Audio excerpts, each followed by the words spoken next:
Hello, and welcome back to the Audible Finish, where we discuss the week gone by in the world of wrestling. I'm your host, Dimitri Kalos, and alongside me, as always, is my esteemed co-host, Thanasi. Welcome back, Thanasi. Praise be to Krishna, as Dr. J.D. John Dorian would say. Now, for any long-time listeners, I just want to explain my voice is terrible right now. This is not my normal speaking voice, but we're going to power through it anyway. And we've got a lot to discuss on this week's episode. Firstly, we have two pay-per-views to discuss in King and Queen of the Ring and Double or Nothing. And we've also got to discuss the announcement of Drew McIntyre versus Damian Priest for Clash at the Castle in Glasgow, Scotland. We're going to give our thoughts on all of that, all the results, including what we think is going to happen with the World Heavyweight Championship match at Clash at the Castle. And we've also got to we've got to discuss the discovery of Love in the Air with Liv Morgan and Dom Dom. So, yeah, something's really going on there. We don't know exactly what just yet, but there's plenty to really get into today. If you are enjoying the podcast and have a moment, please like, share, and subscribe. And if there is a certain topic that interests you more than the other, please feel free to jump ahead to it using the timestamps in the description below. Well, Thanasi, after all that, it's time to finally discuss some of the actual wrestling.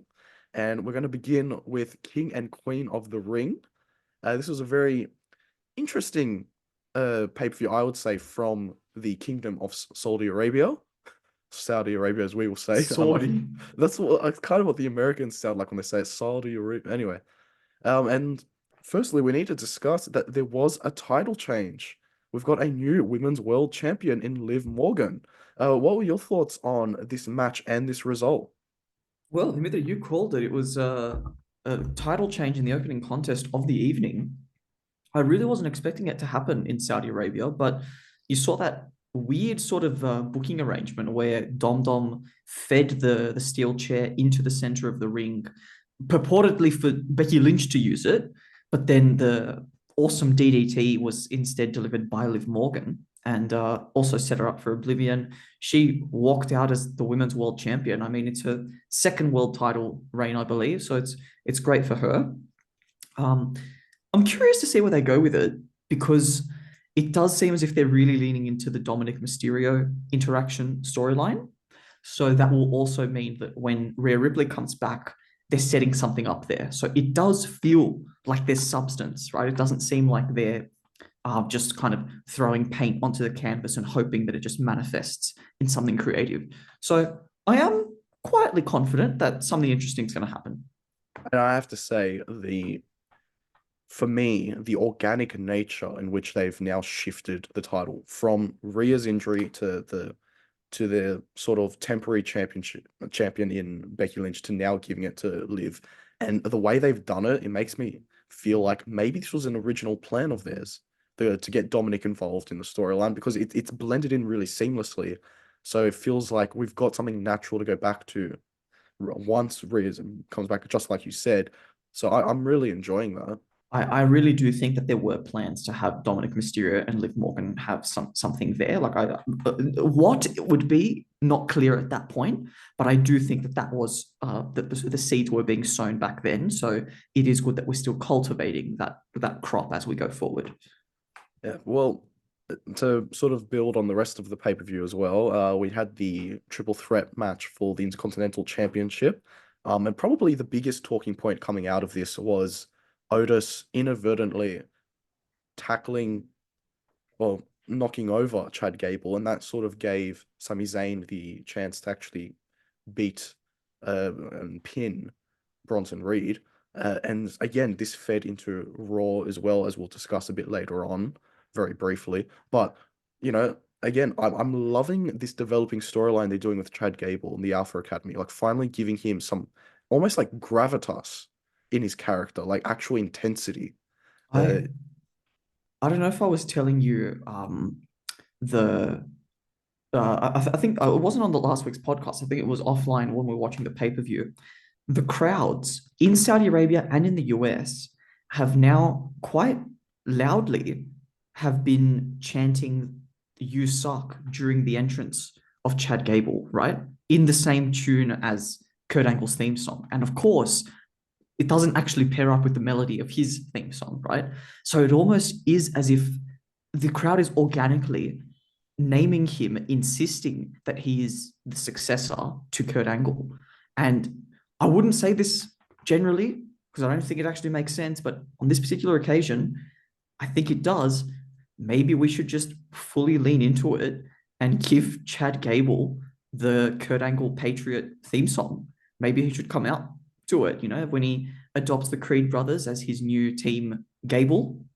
Maybe we really should be leaning into it because it's just organic, it's real, and we're ready to hit to put the rocket on his back.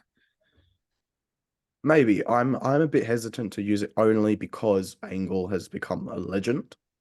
So like at the very least, they'll probably need to get his blessing for that, which I'm not saying he wouldn't offer. It's an interesting proposition you're raising, but definitely just the idea alone, I think, is going to happen, and I think it's gonna hit the ground running. Like they're doing a really good job, and now all of a sudden, I really want to see Chad Gable win it as a heel. And everyone was getting upset when he didn't dethrone Gunther as the face to the victorious, triumph. But I'm actually sort of warming up to the idea of he might do this as a heel. So yeah, lots of interesting stuff going on there. The rest of the pay-per-view as well to discuss. Obviously, Cody Rhodes beat Logan Paul for the Undisputed WWE Championship. And you know what? I thought it was a very entertaining WWE Championship match. Look, obviously, at no point did we really think he was going to lose it, but they put on a spectacle, I would say, and that's all we were really asking for at this stage, and especially in the infancy of Cody Rhodes' reign, where we just don't feel like he's going to lose it. Pairing him up against the Logan Paul just for a bit of a fun, entertaining match like this, I think it worked out in the end.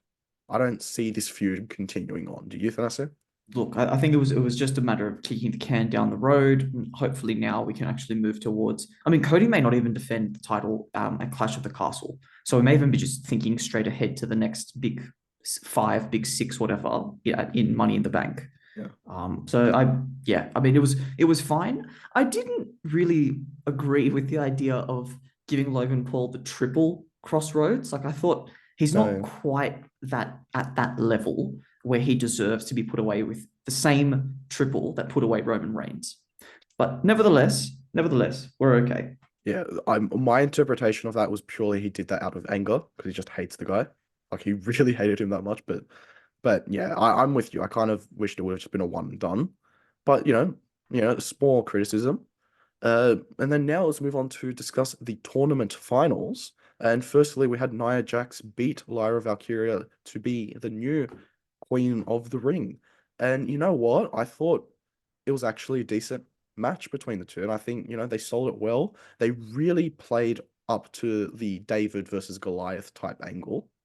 But in this case, Goliath came out with the win. So yeah, I think it worked out pretty well. What did you think about this? Look, I don't have too much to comment about it because I think it's less about the match and more about where we're going to go with this. So I think maybe Nia may adopt the Queen Nia gimmick. And she called her shot for SummerSlam as well. So maybe across those 2-3 months that we've got until SummerSlam, she will really be emphasizing that. And I imagine that Bayley will retain the title until then, so that she, as the babyface, can go up against Nia. So maybe we'll have something interesting there. Potentially at SummerSlam, Nia may lose to Bayley, but then that will set up a Money in the Bank cash in. So it will still make Nia look strong as far as obliterating her opponent, even in losing, like being a sore loser. And then we're still setting up a title change so that she doesn't actually have to be the champion and she can retain the crown, the Queen's crown, basically. But yeah, not too much for me to add on that front. Well, that brings us into the other tournament final for the King of the Ring, and that was Gunther versus Randy Orton. And for me, this was match of the night. I thought it was fantastic. I loved that they both wrestled at their own pace. Like I feel like it worked fantastically well. And I even don't mind the finish. And I don't know if it was deliberate or if it was an accident, but obviously we need to raise this with Gunther sort of escaping by the barest of margins with the win by getting a quick roll up following, I believe it was an RKO. And he was just trying to get himself out of that match as soon as possible. And in the quick pin that he did, Randy's shoulder was visibly up for the majority of the count, but the ref didn't notice it, and the win was given to Gunther. But WWE has acknowledged this a lot on their social media and on Raw, as we soon discovered. And it's got me hypothesizing that maybe they're going to give Randy an opportunity at SummerSlam as well. What do you think about this finish, and do you have any theories as to how it's if they're gonna make a play up to it any further? First of all, I just want to go through the match itself and say that I agree with your point about the pacing because Randy Orton, he's not the sort of indie style, lots of flips kind of wrestler. He is a more slow, methodical, psychological wrestler where he defeats your mind as well as your body. And Gunther, likewise, is a very slow and torturous kind of wrestler. And I think that actually worked quite well. So it wasn't your super fast paced match, but there was a lot that we were able to get out of the complementary styles of these two wrestlers. And it didn't, the heart didn't go wanting. Like it was quite satisfying. As far as the finish, I don't think it was a botch. I think that was the intentional finish. And in many ways, I'm of two minds here because from one perspective, we could say that Gunther getting the clean victory of Randy Orton would have made him look super, super strong, almost as like a minor passing of the torch, if I can put it that way. I don't mind Randy being protected though, because he is still at that main event level status, and assumedly, because he's going to be one of Cody's challengers. We want to make him look strong, make him look serious. So my impression is that these two are actually going to have a rematch at Clash at the Castle. The reason I think that is because Triple H, in a post-show interview on YouTube, he did acknowledge the controversy behind the finish. And he said that there will be some kind of, opportunity for retribution for Randy Orton. So my personal reading of that is that maybe Randy Orton will go up against Gunther and be able to prove himself again. And the next pay-per-view is in Scotland, so why not put them in the center with a hot crowd? Nevertheless, your hypothesis is actually also very, very strong because it could be Randy Orton could have an argument to make to be, well, I was screwed out of the King of the Ring by the referee's wrong call. I should still receive the reward of a SummerSlam opportunity. And because they're on different shows, it works, right? Like they can both receive the title opportunity, one for the World Heavyweight Championship, one for the WWE Championship. So it can work out. And I mean, Randy Orton versus Cody Rhodes at SummerSlam, that's a pretty enticing affair, right? It's a Absolutely. draw. No, yeah. And you know what? I think either of our suggestions of what might happen, I'd be more than happy with. So yeah, like again, I'm excited to see where it goes. It does, and should be great. And just quickly to wrap up the WWE side of things before we go to AEW, I just wanted to discuss a little bit about Raw, and obviously on at King of the Ring, I believe it was the King and Queen of the Ring. That's where Triple H actually announced Drew McIntyre has been medically cleared and is going to get a World Heavyweight Championship opportunity against Damian Priest at Clash at the Castle in Scotland. Then I say, what do you think about this? And seeing on Raw the trio of Gunther, Priest, and McIntyre, what feelings did it elicit as to the World Heavyweight Championship scene for you? We are well. We could be looking at a triple threat come SummerSlam, right? However, having those men all in the ring, it is a very strong affair because those three men do represent the main event tier at the moment.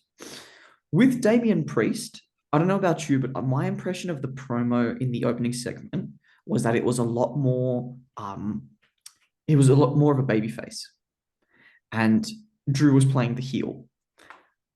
I don't think that there's an inherent issue with that, beyond the fact that Drew is going to be 1,000% the babyface at Clash of the Castle. So it makes me wonder, should they be leaning into that on American soil, or do they want to be doing the Bret Hart sort of thing where it's like you're a babyface in one place and you're a heel somewhere else? So I haven't fully committed to where I am on that one. But even still, Damian Priest is kind of coming into his own now as a main eventer. Like he's very, very strong on the microphone. So putting him in the ring with Drew at Clash of the Castle is going to be a big match. I guess it's interesting because a year ago, neither of these men was quite at the level of super main event. Like you couldn't put them together in a World Heavyweight Championship match. But this feels quite good to see them for it. Like I'm proud to see these guys being in the World Heavyweight Championship picture together, right? Like I'm really keen for it. Um, where I have an issue is it did feel like Gunter was playing third fiddle. And I think the reason for that is because he should have entered the fray third. What they actually had with him opening the show with Ludwig Kaiser, yes, it had the focus on him, but then he kind of got pushed out of the spotlight for the World Heavyweight Championship. I think I would have liked the segment better if one of Damian Priest or Drew McIntyre opened the show. So we've got the World Heavyweight Championship front of mind, and then we're getting the reminder of this is what the King's crown represents. I'm coming for one of you in a couple months' time. That's just my thought. Yeah, I don't disagree. I think the only reason they did it the other way around is like it's the standard formula of after the pay-per-view, one of the victors opens the Raw. But I actually don't disagree with you. I think they actually would have had more of a like even if he came out and didn't say a word, he just came out, showed his crown, which by the way, he still has not put over his head. I think he's worried about it falling down because he has no hair or anything to like sort No. of keep it up.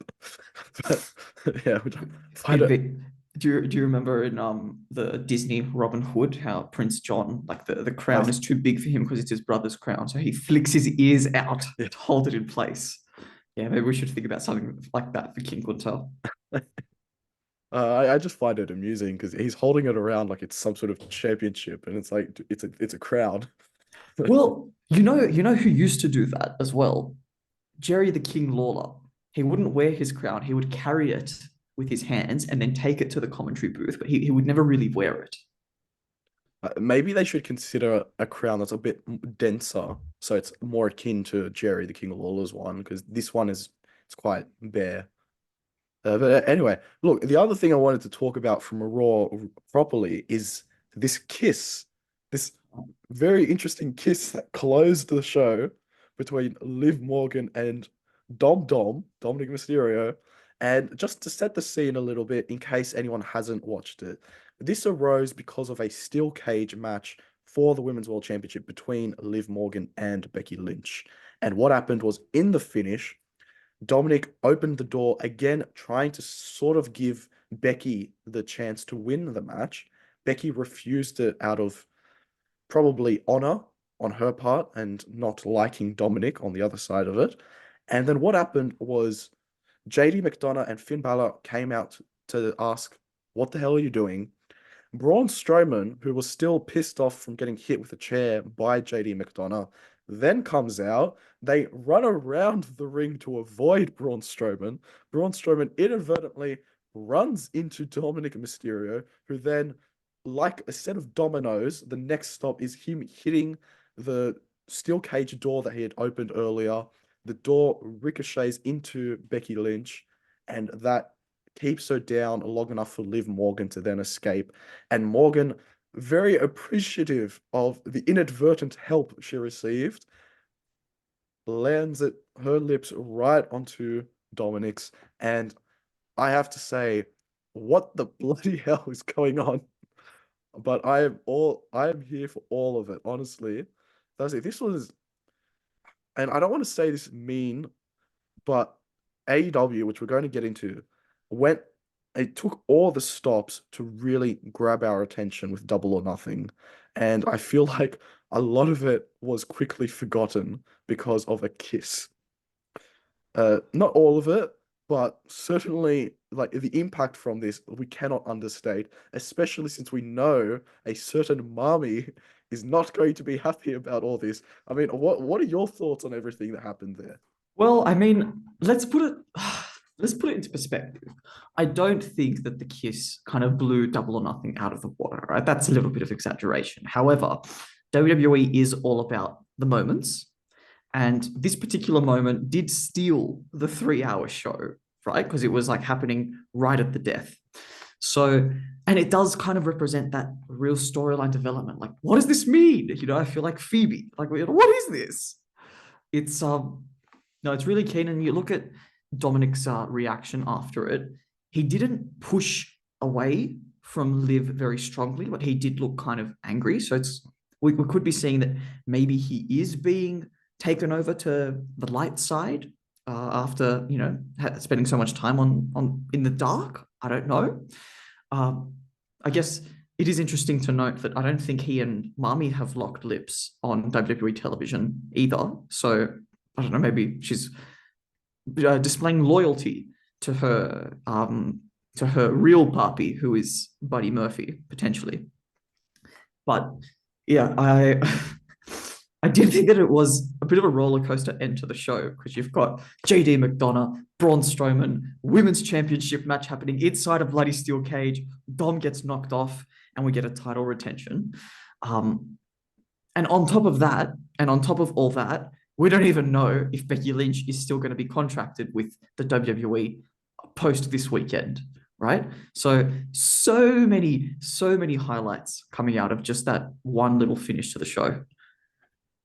And I just want to quickly mention as well that we had some kissing going on. We also had a potential beating that was being presented to us on live television with Chad Gable trying to whip Oh, Otis with this belt he carried in his hand.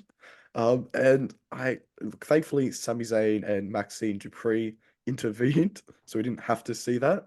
But it's just making me think, with all this going on, like Raw's getting a little more risky and dangerous a than it little has more been. risque. Mm. Mm. Can I just make this point though about Raw? Um, we're very close, right? Because we've got an episode on next week, which is going to be the 3rd of June in America, and the week after, the 10th of June in America. And after that, the following weekend is Clash at the Castle. So is there something to be said, a bit of a concern that they only have added one match onto the card so far with such a limited build coming up? Um, I mean, I know we've got SmackDown to come as well, and I accept that. And once SmackDown announces a match onto the card this weekend, we've still got two, but you want to be filling it up relatively early to get a build, right? I think what's going to happen is they've got their moneymaker, their headline act, and if they follow the trend of the last two pay-per-views, this will probably only be a 5 match card anyway. So I think they're sort of saying, look, we already know what's going to sell it, and that's Drew McIntyre. They don't need to sell out a stadium. It's still only an arena. So I think the rest it can come naturally. Um, Potentially to have an IC championship match there, potentially to have a tag match there for a title. I think that could be good. But I wouldn't say I'm worried. I think the 2 weeks we will see what happens. Are you liking the 5 match card formula? I I am. am. I am Oh, as well. yeah, well, there you go. Ah, Yeah, no, I very much am. And the reason for that is because it helps, firstly, slow things down because they do a lot of pay-per-views throughout the year. So, take your time. But secondly, it means now with their big 5 or big 6 events that they do, when there are more matches on, it feels like, oh, we're in for something, here. And I feel like any way in which you can differentiate content, I think is good because then you look forward to it for those reasons. If you're just getting the same old thing every time, then you kind of have to mentally prepare yourself for that same thing. So I am liking that. And plus, let's not deny it. It's reminding us of the old NXT takeover days with Triple H in charge, the 5 match cards that stole the show every time.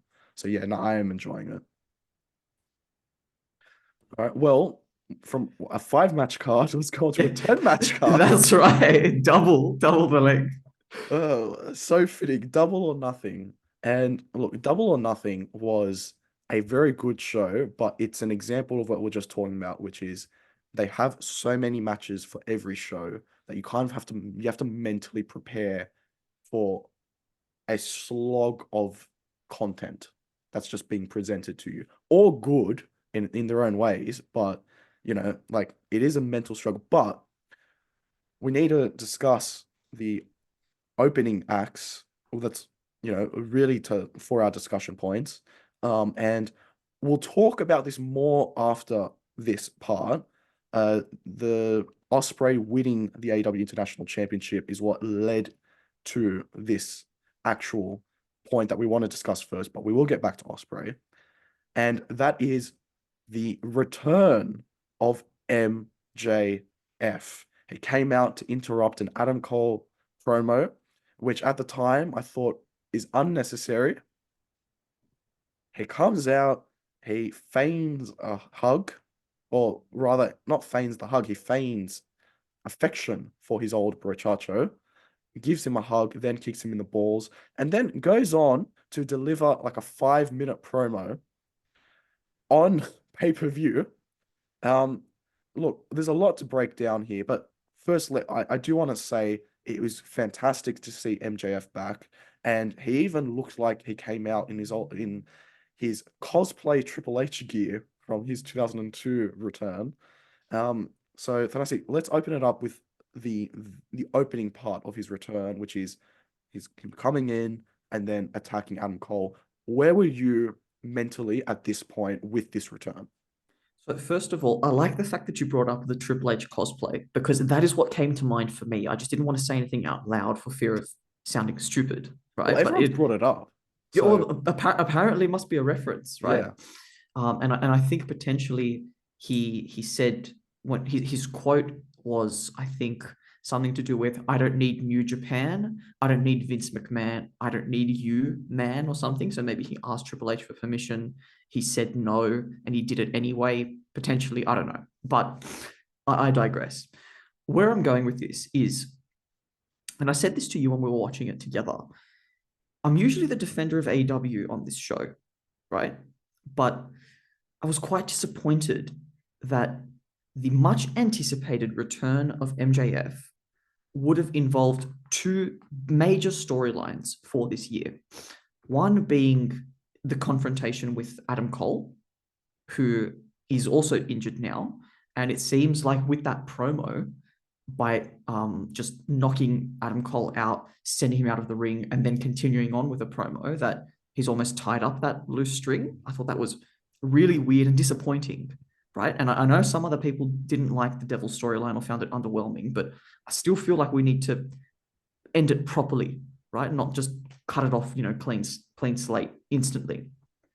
And the other one was that in the same promo, he announced that the bidding war of 2024 is now kind of resolved. Like he's signed on, got a tattoo, he's not effing leaving, like, and that's it. Which I was like, I was kind of looking forward to the bidding war, an enterprise bargaining war or an individual agreement war on the part of MJF, something like that. And it just feels like they've wrapped up both of those now. And I'm kind of disappointed with that because I thought we would have a lot more to look forward to. Not to say that we can't actually generate something new, like new creative, but it did ring a little bit hollow to end it at this stage. That's my view on the MJF return. Yeah, and to add my 2 cents on that, I didn't mind wrapping up the Adam Cole thing only because I feel like it's not actually finished. I think down the line they're going to revisit it the way AEW does certain feuds, which is they disperse them in between. The bidding war of 2024 didn't bother me because even if I'm wrong, I personally was under the impression his contract actually expired in January of 2024. So I assumed if he makes any appearance in AEW, that is in storyline on camera a confirmation that he has re-signed, so it didn't bother me as much. I kind of expected when he did return that he would say something like that. My issue is a different one from yours, which is I didn't like they gave away the promo on pay-per-view because then there was no anticipation in, oh, I need to tune into Dynamite. It was because it's like, oh, we've heard what he has to say, and now it's like, okay, I guess we'll see the storyline when it comes. And I said the only way this is redeemed in my eyes is if he actually does something straight away on Dynamite that grabs our attention. And he wasn't even on it. He's been advertised for next week.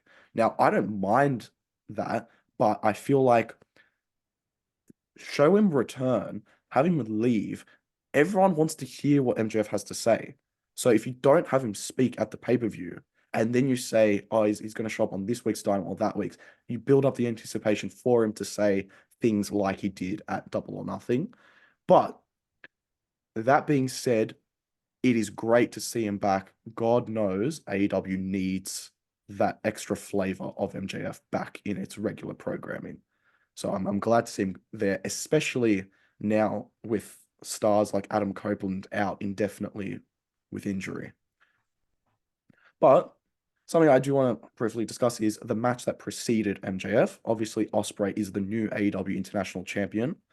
And I don't know what your thoughts are on this, but especially after what happened on Dynamite, I really felt like this is still completely unnecessary.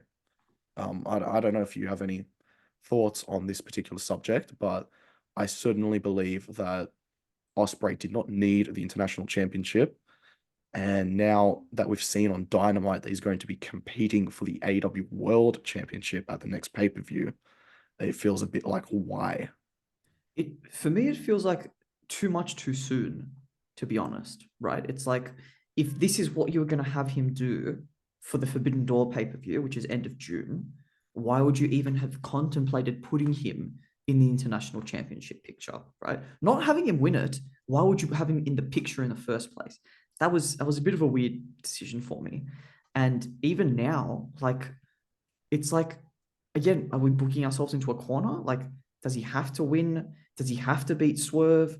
Can he just like I don't even know like how they're going to tackle this. I I'm hoping that they have a good idea in mind, but I'm a bit skeptical because we could have had like a Japanese star to come and visit and put over Swerve, right? Someone established there, or maybe on the further end of like the winter of their career or something, and put him over. So I'm a bit skeptical. Yeah, so am I, to be perfectly frank. But and man, I feel bad because the next discussion point I have is not going to improve the tone of the discussion. But with Adam Copeland and Malachi Black's AEW TNT Championship match in a barbed wire steel cage match, mind you. I look, the match was a bloodbath. It was intense to say the least.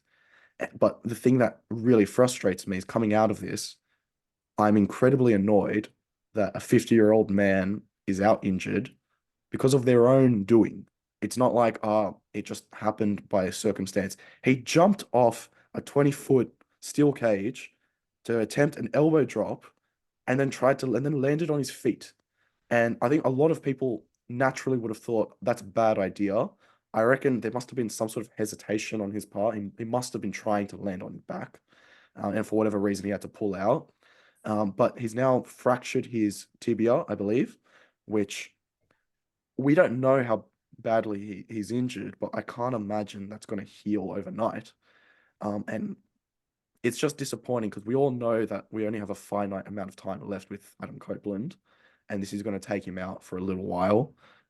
What do you think about all this? And also, just to quickly say, I feel bad because this is overshadowed what was a cool moment in the match for me, and that was Gangrel's shock appearance to come to the aid of his former Brood member. So, anyway, Thanos, I'm gonna give it to you to air your thoughts about the whole situation and the match itself. Well, I mean, the the appearance of Gangrel was kind of shocking, right? It's my first thought when you brought up the idea of Adam Copeland actually landing on his feet, that's that's exactly what I thought when I was watching it. I was like, that looked like a really, really bad landing. I don't know what went on there, like if that was his fault or if that was just like a miscalculation, or maybe there was an injury on the or like a snag on the way down and he had to change his position. But no, it did not look in the slightest safe. So I'm unhappily not surprised that it resulted in injury. As far as Gangrel returning, that was pretty freaking cool. I was just coming out to support his guy. I mean, Gangrel has appeared in AW before, supporting the Hardys, or mocking the Hardys rather, or The, supporting the the, Bucks. the Bucks cosplaying as the Hardys. Can I raise this particular point though? And this I just thought was really beautiful. On the way back to the stage from the ring, Gangrel was helping Adam Copeland walk because obviously there was an injury there and he couldn't walk.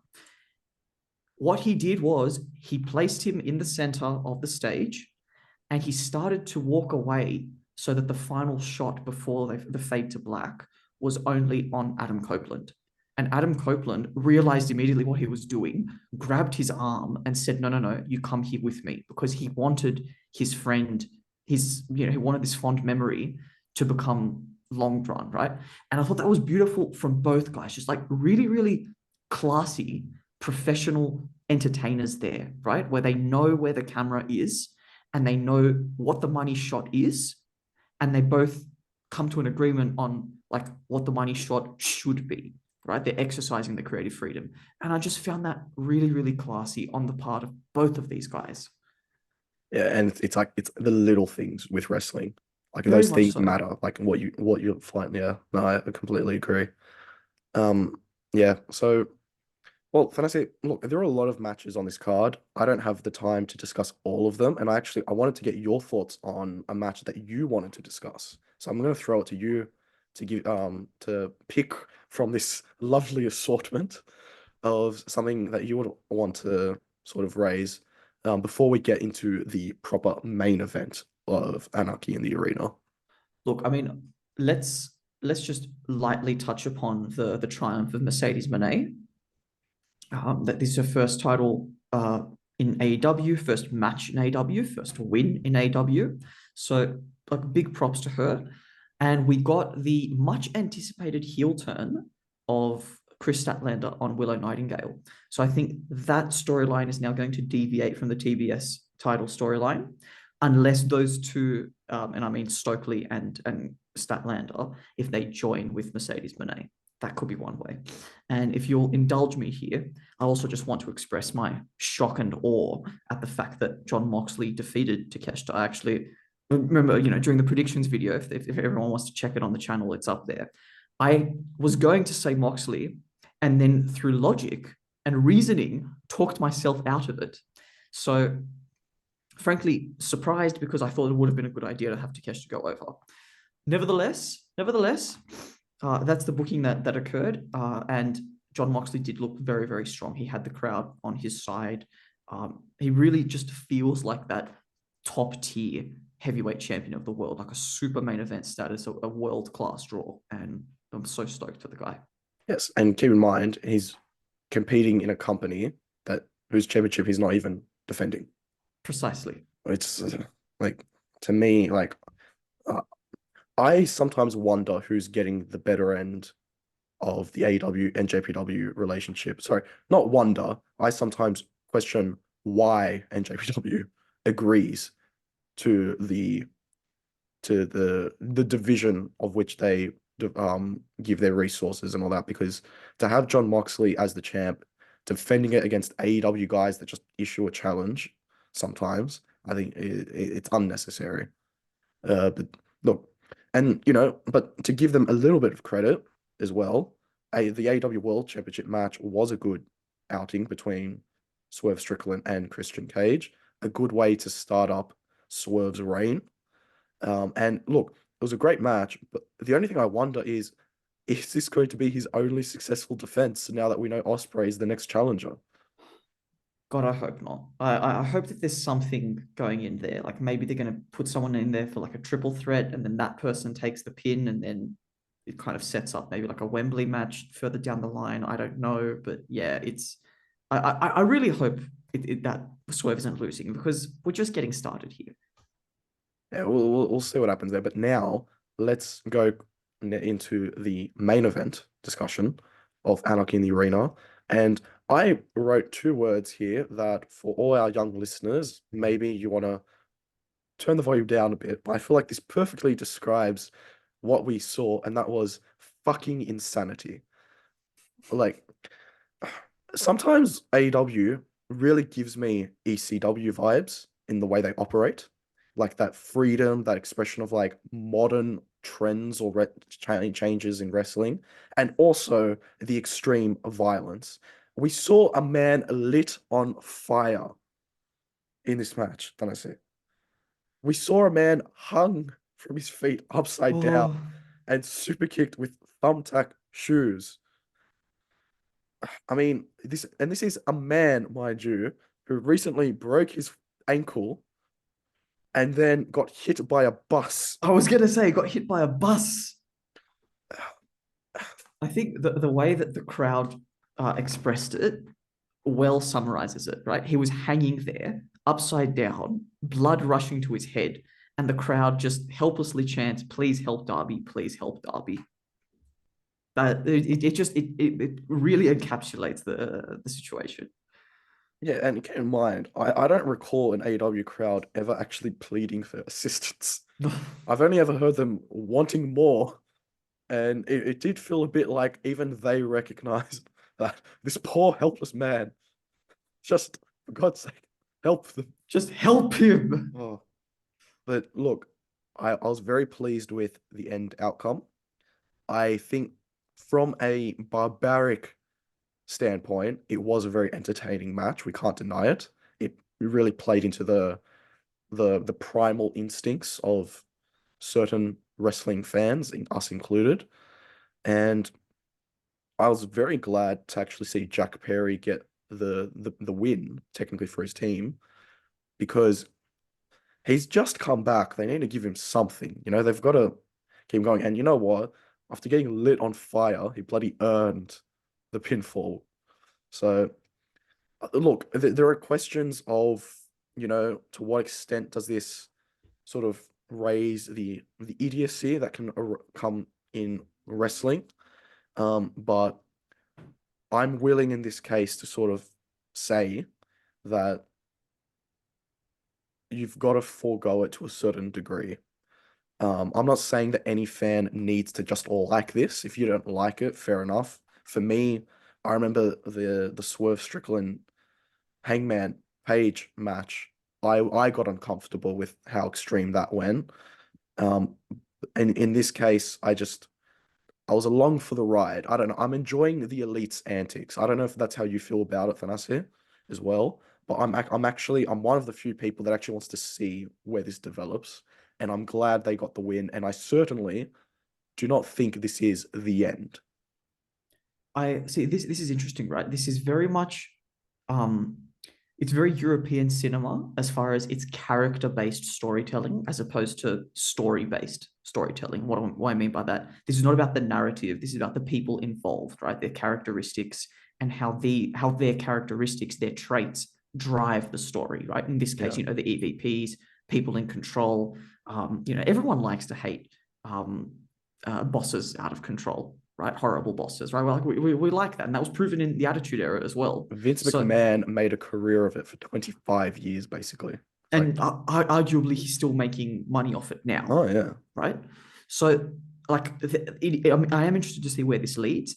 I am keen for what I assume is the inevitable blood and guts confrontation Yeah. between the Elite and Team AEW, whoever may be in that, maybe a Kenny. Like I don't know. Further down the track, it's usually winter for us when it happens. Maybe Copeland, who will miraculously come back from his Potentially, why not? fractured Like tibia.